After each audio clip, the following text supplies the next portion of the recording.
Hi friends, आज हम Indian polity का एक बहुत ही महत्वपूर्ण टॉपिक का नाम है केंद्रीय निर्वाचन आयोग। इसके बारे में काफी डिटेल से चर्चा करेंगे। आप हमारे साथ बने रहेंगे तो आपको इसके बारे में काफी अच्छी जानकारी प्राप्त होगी। तो शुरुआत करते हैं आज का टॉपिक हमारा केंद्रीय निर्वाचन आयोग।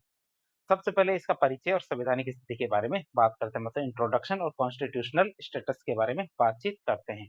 तो भारत का निर्वाचन आयोग क्या है? एक स्वायत्त संवैधानिक प्राधिकरण है। ये हमारे संविधान में जिसका प्रावधान दिया गया है। बात करें इसका तो इसका मुख्य कार्य क्या है? देश में स्वतंत्र और निष्पक्ष चुनाव सुनिश्चित करना हमारे केंद्रीय निर्वाचन आयोग का कार्य होता है। बात करें इसकी स्थापना की तो हमारे 25 जनवरी 1950 को इसकी स्थापना की गई थी। केंद्रीय निर्वाचन आयोग की स्थापना हमारे 25 जनवरी 1950 को, मतलब हमारे संविधान जब लागू हुआ था उससे एक दिन पहले हमारे 25 जनवरी 1950 को इसकी स्थापना की गई थी। संवैधानिक भाग की बात करें तो संविधान के भाग 15 में इसका उल्लेख किया गया है। किसमें? संविधान के भाग 15 में इसका उल्लेख किया गया है। बात करें अधिकार क्षेत्र की तो ये कि हमारे भारत में लोकसभा, राज्यसभा, राज्य की विधानसभा, राष्ट्रपति, उपराष्ट्रपति पदों के लिए निर्वाचन का संचालन करता है। तो आपसे पूछा जाए कि हमारे केंद्रीय निर्वाचन आयोग, भारत का निर्वाचन आयोग कौन-कौन से चुनाव कराता है, तो आपको बताना पड़ेगा लोकसभा, राज्यसभा, राज्य की विधानसभाएं, राष्ट्रपति, उपराष्ट्रपति इनके चुनाव चुनाव की बात करते हैं। तो इन पदों के लिए निर्वाचन का संचालन कौन करता है? ये हमारे भारत का निर्वाचन आयोग करता है। बात करें राज्य के जो पंचायत और नगर निगम होते हैं, क्या राज्य के जो पंचायत और नगर निगमों के चुनाव राज्य निर्वाचन आयोग के द्वारा कराया जाता है, केंद्रीय निर्वाचन आयोग के द्वारा नहीं कराया जाता। अब हम देखेंगे जो हमारे निर्वाचन आयोग से संबंधित कौन-कौन से महत्वपूर्ण जो हमारे अनुच्छेद है उनके बारे में देखें। तो अनुच्छेद हमारे 324 से 329 तक। तो अनुच्छेद 324 क्या कहता है? 324 कहता है निर्वाचनों के अधीक्षण, निर्देशन और नियंत्रण का क्या है? निर्वाचन आयोग में निहित होना। मतलब निर्वाचन के जो सुपरिंटेंडेंस, निर्देशन और नियंत्रण इनका क्या है? निर्वाचन आयोग में निहित होना बताया गया है हमारे 324 में। 325 में क्या बताया गया है कि धर्म, मूल वंश, जाति या लिंग के आधार पे, या धर्म, मूल वंश, लिंग या जाति के आधार पे किसी को हमारे निर्वाचक नामावली, मतलब जो वोटर लिस्ट है इनमें शामिल होने से अयोग्य नहीं ठहराया जा सकता। और कोई कारण हो सकता है लेकिन इन कारणों से तो नहीं ठहराया जा सकता अयोग्य। अनुच्छेद 326 क्या कहता है कि लोकसभा और राज्य विधानसभा, क्या लोकसभा और राज्य विधानसभाओं के चुनाव वयस्क मताधिकार, मतलब एडल्ट सफरेज के आधार पर ही होंगे। ये कहाँ लिखा हुआ? अनुच्छेद 326 में।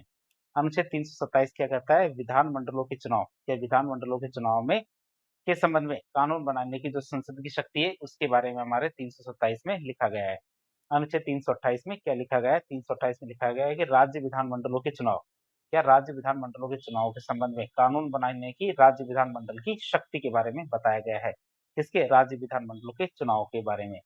अनुच्छेद 329 क्या कहता है? निर्वाचन संबंधी जो मामले होते हैं जैसे हमारे परिसमन या फिर हमारे सीटों के आवंटन, इनमें न्यायालयों के हस्तक्षेप पे रोक लगाई गई है।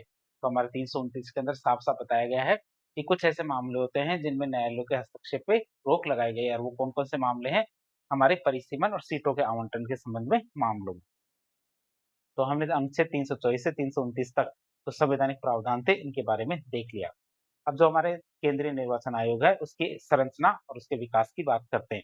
तो निर्वाचन आयोग की संरचना समय-समय पर बदलती रही है। वर्तमान की बात करें तो वर्तमान में ये बहुसदस्यीय निकाय, मतलब मल्टी मेंबर बॉडी है। मतलब इसमें एक तो अध्यक्ष है और 2 सदस्य हैं। बात करें ऐतिहासिक घटनाक्रम की तो 1950 से 1989 तक, क्या 1950 से 1989 तक केंद्र जो आयोग है वो केवल एक सदस्य था। मतलब इसमें केवल एक ही मुख्य निर्वाचन आयुक्त हुआ करता था। लेकिन 16 अक्टूबर 1989 को पहली बार राष्ट्रपति के द्वारा 2 अतिरिक्त आयुक्तों की नियुक्ति की गई थी। क्या 2 अतिरिक्त आयुक्तों की नियुक्ति की गई पहली बार कब? 16 अक्टूबर 1989 को। दोबारा से हमारे 1 जनवरी 1990 को इसे पुनः एक सदस्यीय आयोग बना दिया गया था। दोबारा से फिर एक बार वापस 1 अक्टूबर 1993 को फिर से 2 अतिरिक्त निर्वाचन आयुक्तों की नियुक्ति की गई थी।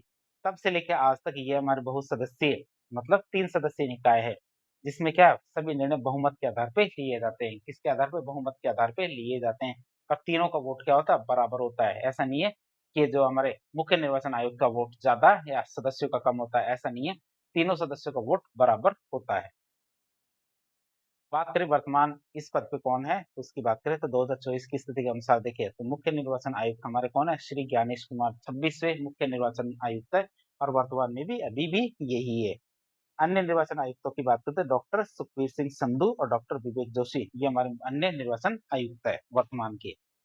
अब हम बात करेंगे जो हमारे जो ऐतिहासिक न्यायिक विवाद जो हमारे निर्वाचन आयोग के संबंध में कुछ लैंडमार्क सुप्रीम कोर्ट के जी केसेस है, इनकी बात करें तो निर्वाचन आयोग की स्वतंत्रता और संरचना को लेके क्या निर्वाचन आयोग की स्वतंत्रता और संरचना को लेके सुप्रीम कोर्ट ने दो बड़े-बड़े ऐतिहासिक मामले आए हैं। कौन-कौन से मामले हैं उनकी बात करें। कई बार परीक्षा में पूछा जाता है।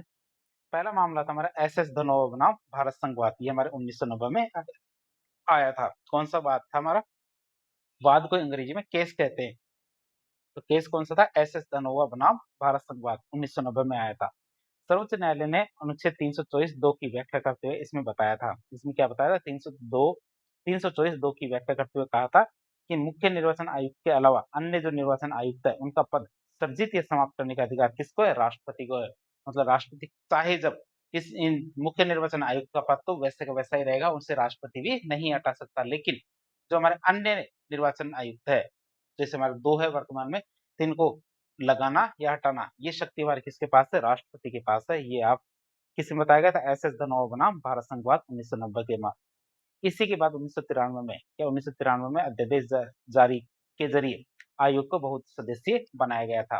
ये मतलब पहले एक सदस्य था, फिर उसको 3 सदस्य बनाया गया, फिर उसे वापस 1 सदस्य, फिर 3 सदस्यीय बनाया गया। इसके बाद 1993 में अध्यादेश जारी किया गया राष्ट्रपति के द्वारा और उसके माध्यम से जो आयोग है उसको बहुत सदस्यीय बनाया गया। फिर टी.एन. शेषन की चुनौती की बात करें तो 1995 में उस समय के सड़क क्या कड़क जो मुख्य निर्वाचन आयुक्त थे 1995 में उस समय के कड़क मुख्य निर्वाचन आयुक्त थे टी.एन. शेषन। उन्होंने इस बहुसदस्यीय व्यवस्था को सुप्रीम कोर्ट में चुनौती दी थी, लेकिन कोर्ट ने इस व्यवस्था को संवैधानिक रूप से वैध ठहराया था। उन्होंने कहा था कि ये व्यवस्था बिल्कुल ठीक है। क्यों? क्योंकि हमारे जो टी.एन. शेषन थे उन्होंने क्या है इसको चुनौती दी थी। दूसरा केस आया था हमारा अनूप बर्णवाल बनाम भारत संघवाद। क्या अनूप बर्णवाल बनाम भारत संघवाद हमारे 2023 का केस है। बात करें इस केस की तो सुप्रीम कोर्ट की 5 जजों की संविधान पीठ ने ऐतिहासिक फैसला दिया था। क्या सुप्रीम कोर्ट की 5 जजों की एक संविधान पीठ थी, उन्होंने ऐतिहासिक फैसला दिया कि चुनाव आयुक्तों की नियुक्ति केवल कार्यपालिका मतलब सरकार की मर्जी से नहीं होगी। तो साफ-साफ बता दिया था कि चुनाव आयुक्तों की नियुक्ति क्या है, केवल और केवल क्या कार्यपालिका मतलब सरकार की मर्जी से नहीं होगी कि किसे लगाना है, वो सरकार ही तय करेगी, ऐसा नहीं होगा। न्यायालय ने बताया था कि जब तक संसद कानून नहीं बनाती तब तक नियुक्ति एक उच्च स्तरीय समिति की सिफारिश पर राष्ट्रपति के द्वारा की जाएगी। क्या जब तक हम इसके संबंध में संसद को कानून ही ना बना दे तब तक यह नियुक्ति एक उच्च स्तरीय समिति की सिफारिश पर राष्ट्रपति के द्वारा ही की जाएगी। फिर न्यायालय ने एक समिति का सुझाव दिया था। समिति में की बात करें तो उसमें हम उन्होंने प्रधानमंत्री को अध्यक्ष बनाया, लोकसभा के नेता है प्रतिपक्ष वो दूसरे सदस्य और तीसरे में भारत के मुख्य न्यायाधीश मतलब CJI। तो उन्होंने न्यायालय ने एक समिति का सुझाव दिया था जिसमें 3 लोगों के बारे में बताया था। पहला सदस्य था हमारा प्रधानमंत्री जिसे हमारी समिति का अध्यक्ष बनाया गया। दूसरा सदस्य हमारे लोकसभा में नेता प्रतिपक्ष और तीसरे हमारे भारत के मुख्य न्यायाधीश। तो ये हमारे अनूप बर्नाल बनाम भारत संघवाद था जो हमारे 2023 के अंदर आया था। तो ये उसमें साफ-साफ बताया था जब तक संसद कोई कानून नहीं बनाती तो संसद ने कानून बना दिया। कानून की बात करें तो नया अधिनियम आया जिसमें हमारे मुख्य और अन्य चुनाव आयुक्त अधिनियम 2023 के बारे में बताया गया है।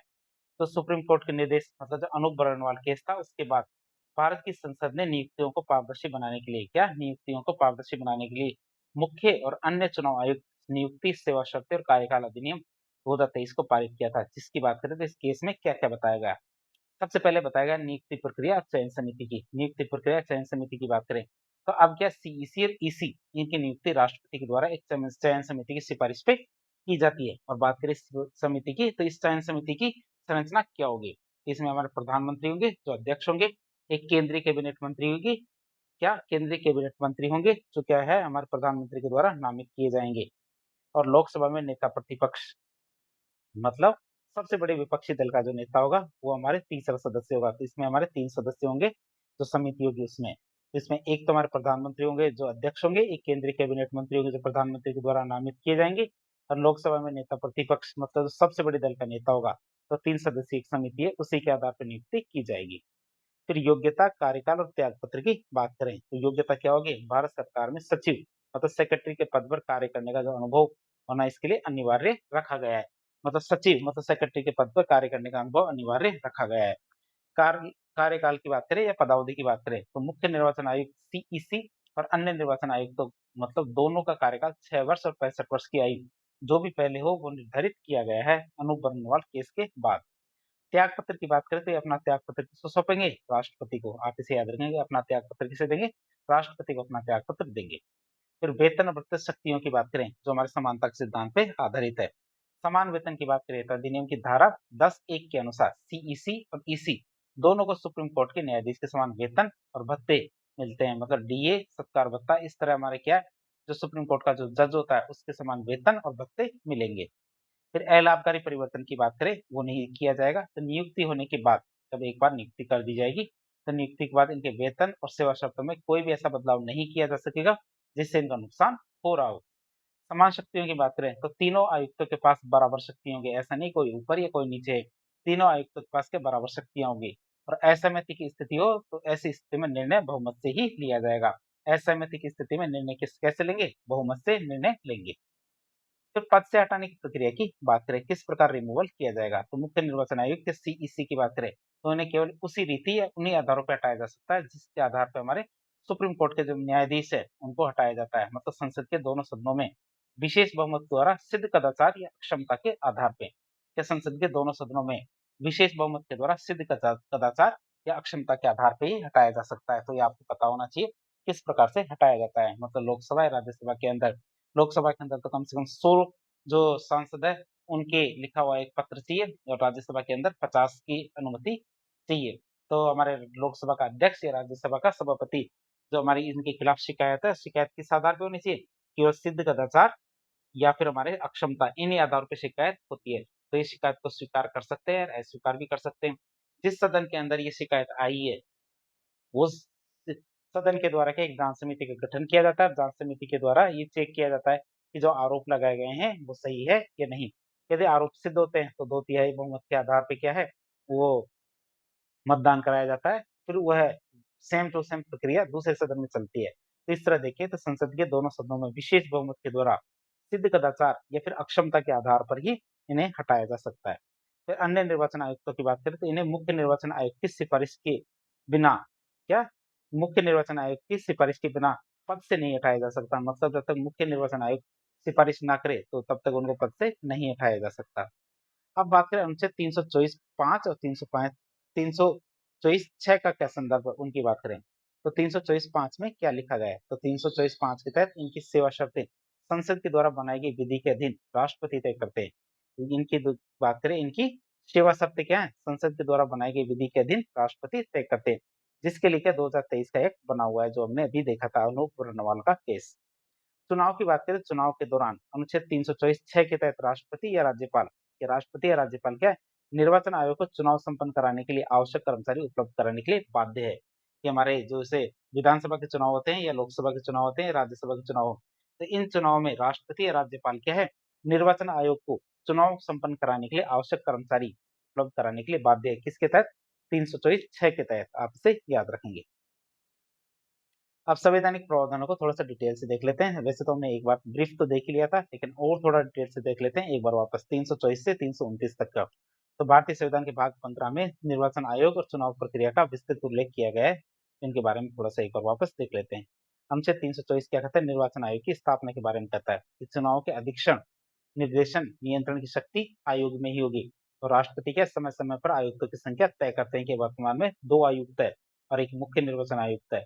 और क्या प्रादेशिक आयुक्तों की नियुक्ति कर सकते हैं चाहे तो। फिर भेदभाव का निषेध के बारे में बताया है 325 के अंदर। धर्म, मूल वंश, जाति, लिंग के आधार पे, धर्म, मूल वंश, जाति या लिंग के आधार पे किसी को निर्वाचक नामावली मतलब वोटर लिस्ट में शामिल करने से नहीं रोका जा सकता। न ही कोई विशेष सूची की मांग की जा सकती है। क्या? न ही कोई विशेष सूची की मांग की जा सकती है। 326 में हमारे वयस्क मताधिकार के बारे में बताया गया है। तो लोकसभा और विधानसभा चुनाव वयस्क मताधिकार पर आधारित होंगे। मतलब बात करें 61वें संविधान संशोधन 1988 के द्वारा मतदान की आयु 21 से घटाकर 18 कर दी गई थी। हमारे इस संविधान संशोधन से पहले मतदान की आयु क्या थी? हमारी न्यूनतम 21 वर्ष हुआ करती थी, लेकिन 61वें संविधान संशोधन 1988 के तहत इसे घटा के 18 वर्ष कर दी गई। मतदान क्या? एक विधिक अधिकार है। क्या है? मतदान क्या होता है? एक विधिक अधिकार है। ये आप याद रखेंगे।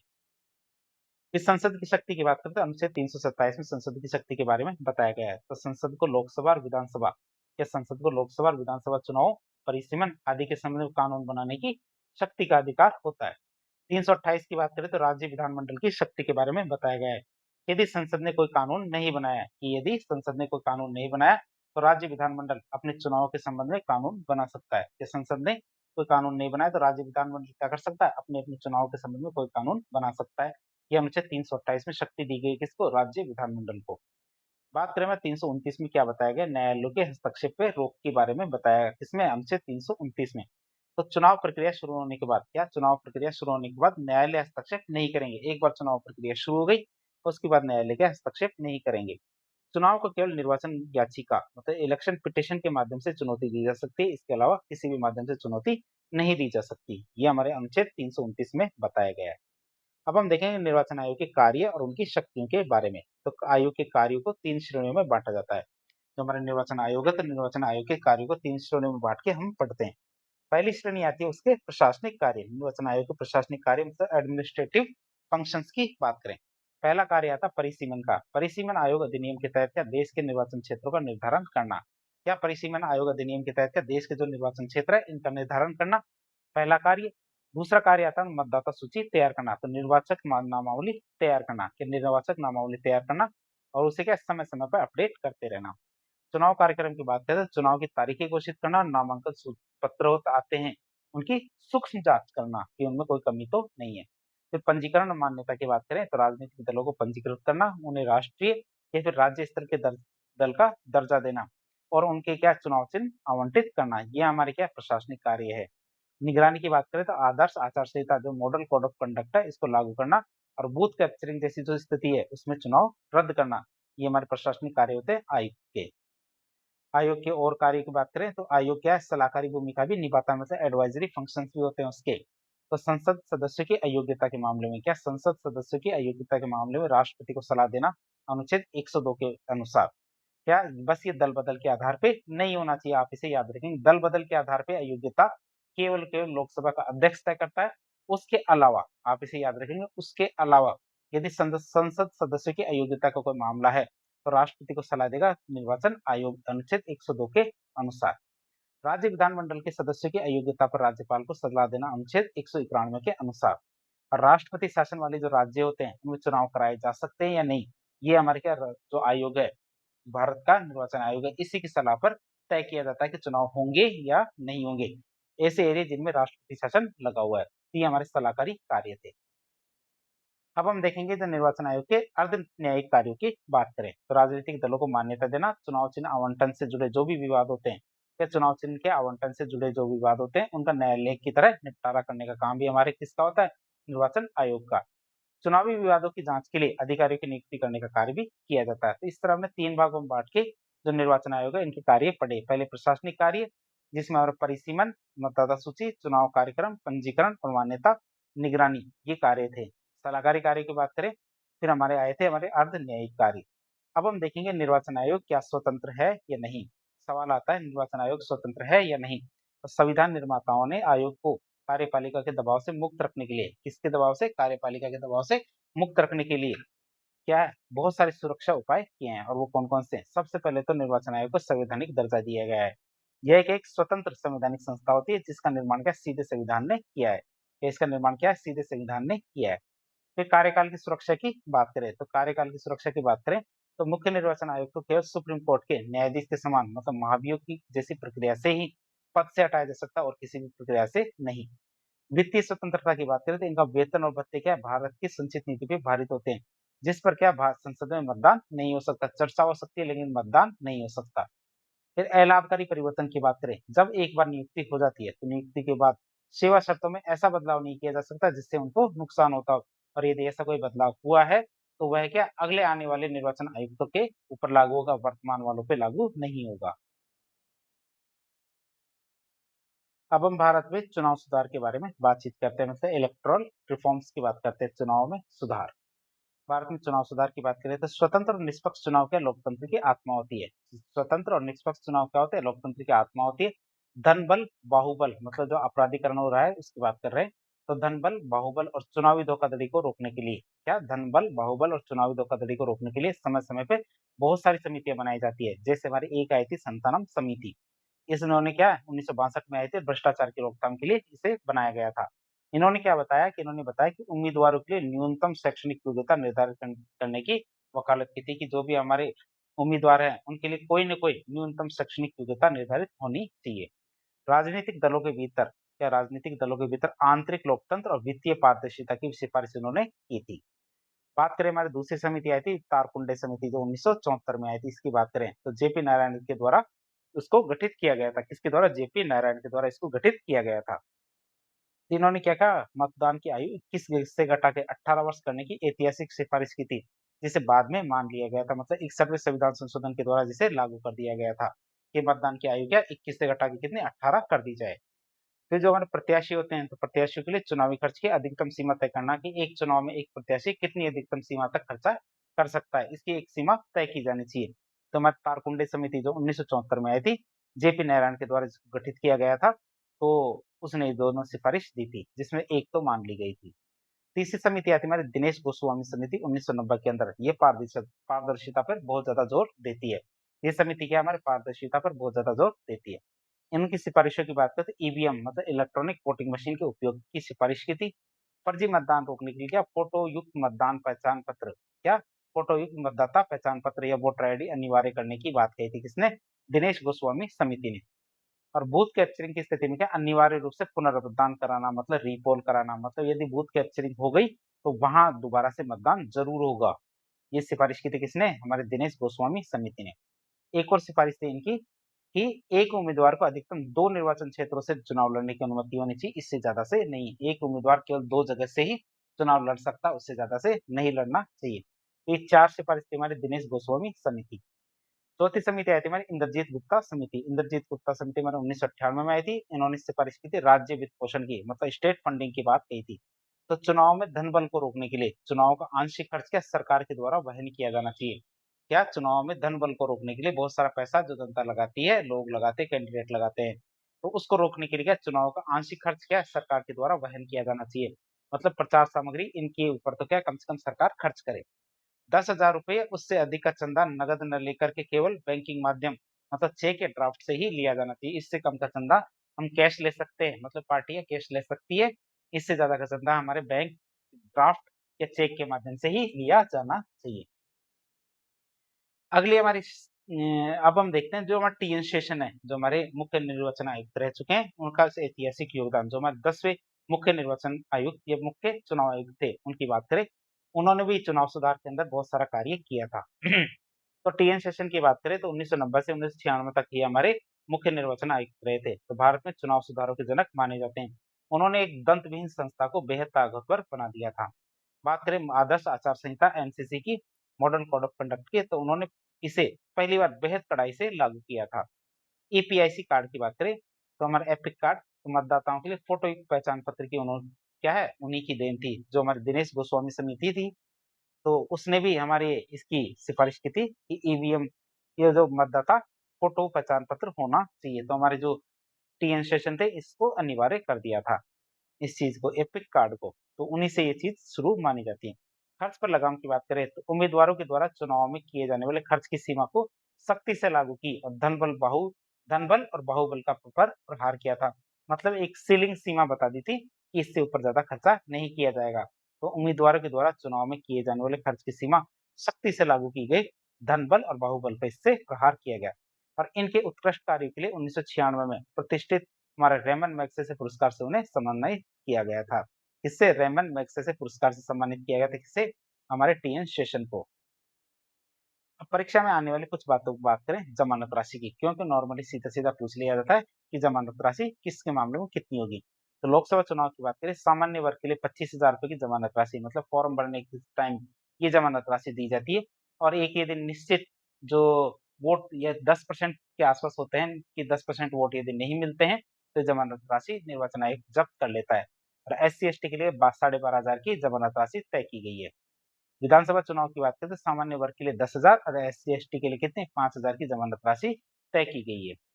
बात करें भारत में चुनाव सुधार के विभिन्न चरणों की बात करें तो ये हमने कुछ समितियां और हमारे टीएन सेशन के बारे में बातचीत की जिन्होंने चुनाव सुधार के लिए कार्य किया था। अब चरण वाइज इसको देखने की कोशिश करते हैं। तो भारत में चुनाव प्रणाली को पारदर्शी और मजबूत बनाने के लिए समय समय पर कई सुधार किए गए हैं, जिन्हें क्या मुख्य रूप से 3 चरणों में बांट के हम पढ़ेंगे। कितने चरणों में? 3 चरणों में बांट के पढ़ेंगे। तो पहला चरण आता हमारा कौन सा? 1950 से लेकर 1996 तक का चरण। 61वें संविधान संशोधन 1988 के द्वारा मतदान की आयु इसमें 21 से घटाकर 18 वर्ष कर दी गई थी। तो पहले चरण में हमें मुख्य काम क्या हुआ, 21 से घटा के कितने 18 वर्ष कर दी गई थी। कब? हमारे 61वें संविधान संशोधन 1988 के माध्यम से। एक ही उम्मीदवार के 2 से अधिक सीटों पर चुनाव लड़ने पर प्रतिबंध लगा दिया गया था कि एक उम्मीदवार ज्यादा से ज्यादा 2 सीटों पर ही चुनाव लड़ सकता है। ईवीएम मतलब इलेक्ट्रॉनिक वोटिंग मशीन का पहली बार प्रायोगिक प्रयोग तो हमारे 1998 में दिल्ली, मध्य प्रदेश और राजस्थान में किया गया था। टीएन शेषन जो हमारे 10वें सीईसी थे 1990 से 96 तक, इनके कार्यकाल में फोटोयुक्त मतदाता पहचान पत्र वोटर आईडी की शुरुआत की गई थी और आदर्श आचार संहिता को सख्ती से लागू किया गया था। मतलब आदर्श आचार संहिता को सख्ती से लागू किया गया था पहले चरण के दौरान, मतलब 1950 से 1996 के बीच। दूसरे चरण की बात करें, ये हमारे 1996 से 2000 के बीच में था। ये 2000 के बीच में था, 1996 से। तो दूसरे चरण में ऐसा क्या हुआ कि दूरस्थ ड्यूटी पर तैनात जो कर्मचारी हैं, मतलब ऐसे कर्मचारी जो अपने क्षेत्र से बहुत दूर ड्यूटी पर तैनात है, या फिर सेना के जो कर्मचारी, उनकी भी बात कर सकते हैं। तो उन कर्मचारी के लिए पोस्टल बैलेट की शुरुआत की गई थी कि मतलब पोस्टल बैलेट के माध्यम से वो वोट डाल सकते हैं। अगंभीर जो उम्मीदवार है, मतलब ऐसे उम्मीदवार जो गंभीर रूप से चुनाव नहीं लड़ रहे हैं, केवल वैसे ही मूड बनाने के लिए चुनाव लड़ते हैं, उनको रोकने के लिए राष्ट्रपति और उपराष्ट्रपति चुनाव में, क्यों? क्योंकि कई बार क्या है, व्यक्ति एक ही ऐसे ही शो ऑफ करने के लिए राष्ट्रपति के चुनाव लड़ने के लिए तैयार हो जाता है। तो उसको रोकने के लिए राष्ट्रपति और उपराष्ट्रपति चुनाव में प्रस्तावक और अनुमोदकों की संख्या और जमानत राशि तय की गई है, और वो भी कितनी 15,000 तय की गई थी कि उसमें प्रस्तावक और अनुमोदकों की संख्या फिक्स कर दी गई कि इतने तो आने ही चाहिए। बात करें तीसरे चरण की 2000 से वर्तमान तक की, या 2000 से वर्तमान तक की बात करें, तो वीवीपीएटी मतलब वोटर वेरिफिकेबल पेपर ऑडिट ट्रेल, इसका उपयोग शुरू किया गया है, जिसमें ये मतदाता चेक कर सकता है कि उसने किसको वोट दिया। उसकी पर्ची निकल के आती है मशीन के अंदर। 25 जनवरी को राष्ट्रीय मतदाता दिवस के रूप में मनाना शुरू किया गया। महिलाओं की भागीदारी बढ़ाने के लिए पिंक बूथ की शुरुआत की गई थी। फोटोयुक्त मतदान पर्ची और उम्मीदवारों की जो चुनावी खर्च सीमा है, इसका स्पष्ट निर्धारण किया गया था। ये फोटोयुक्त मतदान पर्ची, जो पर्ची आती है उसमें फोटो लगी होती है, और उम्मीदवारों की जो चुनावी खर्च सीमा है, इसका स्पष्ट निर्धारण किया गया था। अब हम देखें आदर्श आचार संहिता के बारे में, मतलब मॉडल कोड ऑफ कंडक्ट क्या है, एमसीसी क्या है। बात करें इसके आरंभ की, तो सबसे पहले 1960 में केरल विधानसभा चुनाव और 1962 में लोकसभा चुनाव थे। इनसे हमारे क्या मॉडल कोड ऑफ कंडक्ट की शुरुआत मानी जा सकती है। अवधि की बात करें तो चुनाव की तिथि की घोषणा के साथ ही इसको लागू कर दिया जाता है। जब चुनाव की तिथि घोषित कर दी जाती है तो मॉडल कोड ऑफ कंडक्ट भी लागू हो जाता है, और परिणाम घोषित होने तक प्रभावी रहती है। जब तक परिणाम घोषित ना हो जाए तब तक हमारे मॉडल कोड ऑफ कंडक्ट लागू रहता है। बात करें कानूनी स्थिति की, तो यह क्या होते हैं, एक नैतिक दिशा निर्देश होते हैं जिसे सीधे कानूनी या वैधानिक समर्थन प्राप्त नहीं होता। हालांकि इसके कुछ हिस्से हैं जो हमारे जनप्रतिनिधि अधिनियम 1951 और आईपीसी के तहत लागू किए जा सकते हैं। 2013 में संसदीय समिति ने इसे क्या है कानूनी रूप से बाध्यकारी बनाने की समिति सिफारिश की थी। क्या 2013 में जो हमारी संसदीय समिति थी, उन्होंने कहा मॉडल कोड ऑफ कंडक्ट को कानूनी रूप से बाध्यकारी बनाने की सिफारिश की गई थी। इस सी विजिल ऐप की बात करें तो 2018 में निर्वाचन आयोग ने इसे लॉन्च किया था, जिसके माध्यम से कोई भी नागरिक आचार संहिता का उल्लंघन की फोटो या 2 मिनट का वीडियो अपलोड करके सीधी शिकायत कर सकता है। इसके माध्यम से सी विजिल ऐप के माध्यम से। अब हम बात करेंगे आचार संहिता के कौन-कौन से नियम होते हैं। आचार संहिता के नियमों की बात करें तो सत्ताधारी दल सरकारी संसाधन जैसे हमारे वाहन, विमान, मशीनरी, इनका चुनाव में इस्तेमाल नहीं कर सकता। जो सत्ताधारी दल है, जिसकी सरकार है, वो कभी भी क्या है सरकारी संसाधन जैसे वाहन, विमान और मशीनरी है, इनका उपयोग क्या है चुनाव में नहीं कर सकता। सरकार नई योजनाओं की घोषणा या फिर परियोजनाओं का शिलान्यास या उद्घाटन नहीं कर सकती। एक बार ये लागू हो जाता है उसके बाद क्या सरकार नई नई योजनाओं की घोषणा और परियोजनाएं का शिलान्यास या उद्घाटन नहीं कर सकती। सरकारी धन से क्या विज्ञापन जारी करने पर पूरी तरह से रोक लगाई गई है। चुनाव प्रचार में व्यक्तिगत जीवन पर हमले या फिर सांप्रदायिक भड़काने वाले भाषण वर्जित किए गए हैं। कि व्यक्तिगत जीवन पर हमला भी नहीं किया जा सकता, साथ ही साथ क्या सांप्रदायिक भड़काने वाले भाषण भी रोके गए हैं। अब हम देखेंगे इलेक्ट्रॉनिक वोटिंग मशीन मतलब ईवीएम और नोटा के बारे में बातचीत करेंगे। ये भी हमारा चुनाव सुधार है, उसका हिस्सा है। ईवीएम के सफर की बात करें 1977 की बात करें तो मुख्य चुनाव आयुक्त टी स्वामीनाथन ने सबसे पहले इसका सुझाव दिया था ईवीएम मशीन का। 1982 में पहली बार केरल के पैरूर विधानसभा चुनाव में इसका उपयोग किया गया था। किसमें? 1982 में पहली बार केरल के पैरूर विधानसभा चुनाव में इसका उपयोग किया गया था। किसका? ईवीएम का। 1988 की बात करें तो आरपीए 1951 में संशोधन करके ईवीएम के उपयोग को कानूनी मान्यता दी गई थी। 1999 की बात करें तो गोवा विधानसभा चुनाव में पहली बार पूरे राज्य में हमारे ईवीएम मशीन का उपयोग किया गया था। 2004 की बात करें तो पूरे देश में लोकसभा चुनाव के लिए पहली बार हमारे ईवीएम मशीन का उपयोग किया गया।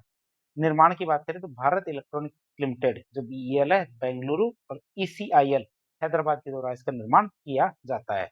इसके माध्यम से Bharat electronics limited BEL Bengaluru और जो बेंगलुरु के अंदर है और ईसीआईएल हैदराबाद के द्वारा इसका निर्माण किया जाता है। दोनों अलग-अलग काम करते हैं। हार्डवेयर सॉफ्टवेयर अलग-अलग बनाए जाते हैं। भारत इलेक्ट्रॉनिक्स लिमिटेड तो हार्डवेयर बनाती है, ईसीआईएल क्या सॉफ्टवेयर बनाती है। फिर नोटा की बात करें, नन ऑफ द अबव इसकी बात करें, नोटा की बात करें तो मतदाता को किसी भी उम्मीदवार को वोट न देने का अधिकार को सम्मान दिया गया है कि मतदाता चाहता है कि जितने भी हमारे कैंडिडेट खड़े हुए इनमें से वो किसी को वोट ना देना चाहे तो वह नोटा को चुन सकता है। और ये पहली बार 2014 के लोकसभा के चुनाव में इसका उपयोग किया गया था। नियम की बात करिए यदि नोटा को सबसे अधिक वोट मिले तो भी चुनाव रद्द नहीं होता है। सर्वाधिक मत पाने वाले वाला मतलब नोटा से कम वोट पाने वाला उम्मीदवार ही विजय माना जाएगा। तो नोटा से कोई ज्यादा खास फर्क नहीं पड़ता, बस एक ट्रेंड देखा जाता है, इससे कोई फर्क नहीं पड़ता है। अभी हाल ही में क्या है हमारे एक राष्ट्र एक चुनाव, इसके बारे में काफी ज्यादा आपने सुना होगा, उसके बारे में भी जानकारी ले लेते हैं। एक राष्ट्र एक चुनाव के बारे में, वन नेशन वन इलेक्शन के बारे में। तो लोकसभा विधानसभा और स्थानीय चुनाव निकाय हैं इनके चुनाव एक साथ कराने के लिए सरकार ने ये पहल की थी। बात करें समिति के गठन की तो 1 सितंबर 2023 को पूर्व राष्ट्रपति हमारे रामनाथ कोविंद जी की अध्यक्षता में कुल 8 सदस्य हैं जिसमें ऐसी समिति का गठन किया गया है जिसके हमारे अध्यक्ष कौन है, पूर्व राष्ट्रपति रामनाथ कोविंद। कब से? 1 सितंबर 2023 से। संसद में पारित की बात करें तो केंद्रीय विधानमंडल की मंजूरी की बात करें तो केंद्रीय विधानमंडल की मंत्रिमंडल की मंजूरी के बाद 17 सितंबर 2024 को लोकसभा में 129वां संविधान संशोधन विधेयक पारित कर दिया गया। बात करें जो हमारी समिति थी रामनाथ कोविंद समिति, इनकी कौन कौन सी सिफारिश थी। पहली सिफारिश आती है 2 चरणों में चुनाव। तो पहले चरण में हमारे लोकसभा और विधानसभा चुनाव एक साथ कराए जाने चाहिए। दूसरे चरण में आम चुनाव के 100 दिनों के भीतर हमारे पंचायत और नगर पालिका के चुनाव कराए जाने चाहिए। तो पहली सिफारिश क्या थी, 2 चरणों में चुनाव। पहले चरण में हमारे लोकसभा और विधानसभा के चुनाव होने चाहिए। दूसरे चरण में हमारे आम चुनाव के 100 दिन के अंदर हमारे पंचायत और नगर पालिका के चुनाव होने चाहिए।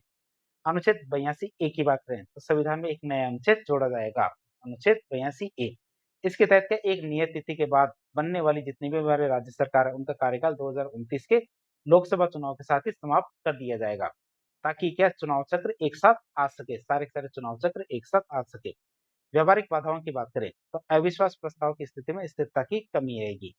क्या? यदि बीच में सरकार के अविश्वास प्रस्ताव आ जाता है तो सरकारों की स्थिरता वैसे ही नहीं होती। संविधान के मूल ढांचे में बदलाव की आवश्यकता पड़ रही क्योंकि अनुच्छेद 82 ए जोड़ा जाएगा और क्षेत्रीय मुद्दों के जो राष्ट्रीय मुद्दों के नीचे दब जाने का खतरा रहता है। क्यों? क्योंकि हमारे राज्य सरकार क्या क्षेत्रीय मुद्दों पर चुनाव लड़ती है, जबकि हमारे केंद्र सरकार क्या हमारे राष्ट्रीय मुद्दों पर चुनाव लड़ती है। तो क्षेत्रीय मुद्दे क्या राष्ट्रीय मुद्दों के नीचे दब जाने का खतरा रहता है। तो इस समिति की कुछ कमियां थी। अब हम बात करेंगे राजनीतिक दलों की मान्यता की कौन कौन सी शर्तें होती है। सबसे पहले हम देखेंगे राज्य स्तरीय जो दल होते हैं स्टेट पार्टी, तो उसके लिए कौन कौन सी शर्तें हैं तो उनकी बात करें। यदि किसी भी दल को राज्य स्तरीय दल बनना है तो उसको कौन कौन सी शर्तें माननी पड़ेगी। पहली शर्त आती है विधानसभा चुनाव में कुल सीटों का 3% या फिर हमारे 3 सीटें जीतना जरूरी है। 3% या 3 सीटें जीतना जरूरी है, जो भी अधिक हो वो जीतना जरूरी है। राज्य की प्रत्येक 25 लोकसभा सीटों में से एक सीट जीतना बहुत ज्यादा जरूरी है। राज्य की जितनी भी हमारी सीटें हैं तो प्रत्येक 25 लोकसभा सीटों में से एक सीट जीतना जरूरी है। इसी वजह से हमारे राजस्थान में हनुमान बेनीवाल है, उन्होंने एक सीट जीती थी, इसी वजह से उनकी जो पार्टी है आरपीएल तो उनको क्या राज्य स्तरीय दर्जा मिल गया था। तो विधानसभा लोकसभा चुनाव में क्या विधानसभा लोकसभा चुनाव में कुल वैध मतों का 8% प्राप्त करना जरूरी है। 6% वैध मत और विधानसभा में 2 सीटें या फिर लोकसभा में 1 सीट जीतना जरूरी है। इन चारों में से कोई भी एक शर्त यदि वो पार्टी पूरा कर लेती है तो उसे क्या हमारे राज्य स्तरीय दर्जा मिल जाता है पार्टी का। अब राष्ट्रीय स्तर का दर्जा पाने के लिए कौन कौन से प्रावधान किए गए हैं उनकी बात करें तो 3 प्रावधान हैं जिनमें से कोई भी एक शर्त पूरी होती है तो उसे राष्ट्रीय दल का दर्जा मिल जाता है। मतलब 3 अलग-अलग राज्यों से लोकसभा की कुल सीटों का 2% यानी कि 11 सीटें जीतना जरूरी है। 4 राज्यों में 6% वैध मत प्राप्त होना या 4 राज्यों में 6% वैध मत प्राप्त करना और 4 लोकसभा सीटें जीतना ये जरूरी है। ये 4 या अधिक राज्यों में राज्य स्तरीय दल यदि किसी पार्टी को मिला हुआ है तो वह राष्ट्रीय दल का दर्जा मिल सकता है उसको। वर्तमान स्थिति देखें तो भारत में वर्तमान में 6 राष्ट्रीय दल है। कितने? 6 राष्ट्रीय दल है, उनकी बात करें। पहला और सबसे पुराना आता हमारा कौन सा? भारतीय राष्ट्रीय Congress INC Indian national Congress की बात करें, जिसकी स्थापना हमारे 1885 में हुई थी। किसने की थी? एओ ह्यूम और डब्ल्यू सी बैनर्जी, व्योमेश चंद्र बैनर्जी ने। वर्तमान अध्यक्ष की बात करें तो मल्लिकार्जुन खड़गे, और चुनाव चिन्ह की बात करें तो हाथ या पंजा इनका चुनाव चिन्ह है। दूसरी पार्टी आती है हमारी कौन सी, भारतीय कम्युनिस्ट पार्टी मार्क्सवादी, सीपीआईएम। बात करें इसकी स्थापना की 1964 में।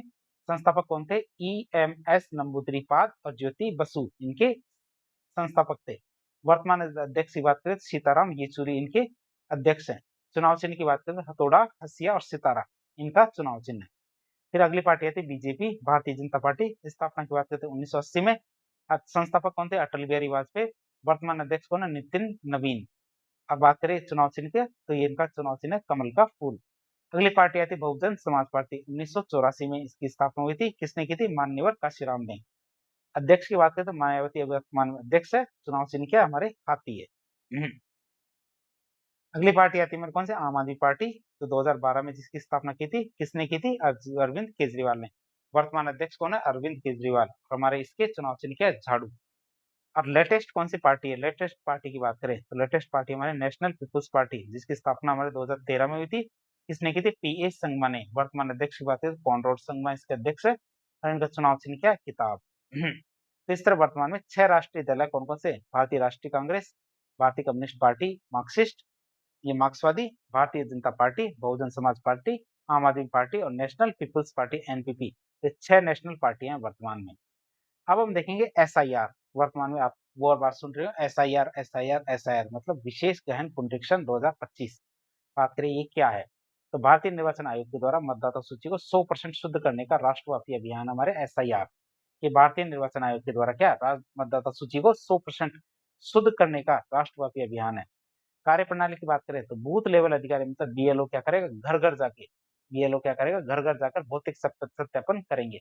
मृत या शिफ्ट हो चुके जो हमारे मतदाता हैं उनके नाम उनसे हटाए जाएंगे और नए पात्र लोगों को उनसे जोड़ा जाएगा। समय सीमा की बात करें तो बिहार में ये प्रक्रिया जून 2025 में शुरू हुई थी और अन्य 12 राज्यों और केंद्र शासित प्रदेशों में नवंबर 2025 से शुरू होकर 7 फरवरी 2026 तक चली थी।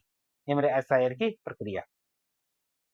अब बात करें ऐसे कौन कौन सी चीजें निर्वाचन आयोग से संबंधित हैं जो परीक्षा में लगातार पूछी जाती है। बात करें चुनाव अधिसूचना की, तो लोकसभा और राज्यसभा चुनाव की अधिसूचना राष्ट्रपति के द्वारा, जबकि हमारे विधानसभा और विधान परिषद की अधिसूचना राज्यपाल के द्वारा जारी की जाती है। कई बार परीक्षा में पूछा जाता है कि अधिसूचना किसके द्वारा जारी की जाती है, तो लोकसभा राज्यसभा चुनाव की अधिसूचना तो हमारे राष्ट्रपति के द्वारा, और हमारी विधानसभा और विधान परिषद के चुनाव की सूचना ये हमारे राज्यपाल के द्वारा जारी की जाती है अधिसूचना। स्थानीय चुनाव की बात करें तो पंचायतों और नगर पालिकाओं के चुनाव केंद्रीय निर्वाचन आयोग नहीं कराता, बल्कि हमारे कौन, राज्य निर्वाचन आयोग के द्वारा किया जाता है। आप इसे याद रखिए। कि चुनावी खर्च सीमा की बात करें 2022 से लागू है, तो लोकसभा से उम्मीदवार के लिए अधिकतम 95 लाख रुपए और विधानसभा उम्मीदवार के लिए 40 लाख रुपए अधिकतम चुनावी खर्च सीमा तय की गई है। राजनीतिक दलों के खर्च की कोई अधिकतम सीमा तय नहीं की गई है। व्यक्तित्व की बात करें, विशिष्ट व्यक्तित्व की, तो पहली महिला मुख्य निर्वाचन आयुक्त कौन थी, हमारे श्रीमती वी.एस. रमा देवी। आप इसे याद रखेंगे, जो कार्यवाहक मुख्य निर्वाचन आयुक्त रही थी। पहली मुस्लिम मुख्य निर्वाचन आयुक्त थे हमारे S Y Qureshi. S Y Qureshi पहले मुस्लिम मुख्य निर्वाचन आयुक्त रहे हैं। सेवानिवृत्ति के बाद राष्ट्रपति का चुनाव लड़ने वाले तो सीईसी कौन थे, टी.एन. शेषन, जो रिटायरमेंट के बाद में जिन्होंने राष्ट्रपति का चुनाव लड़ा था। मतलब सीईसी के रिटायरमेंट के बाद क्या राष्ट्रपति का चुनाव भी इन्होंने लड़ा था, लेकिन हार गए थे। फिर चुनाव के प्रकार की बात करें, चुनाव कितने प्रकार के होते हैं उनकी बात करें तो आम चुनाव की बात करें, जो हमारे 5 साल का कार्यकाल पूरा होने पर जो चुनाव लड़ा जाता है वो आम चुनाव कहलाएगा। मध्यावधि चुनाव किसे कहेंगे, तो सदन के समय में, या सदन के समय में से पहले ही भंग हो जाते हैं, मतलब 5 साल के से पहले यदि कोई सरकार भंग हो जाती है तो उसके बाद जो चुनाव होते हैं उसे मध्यावधि चुनाव कहते हैं।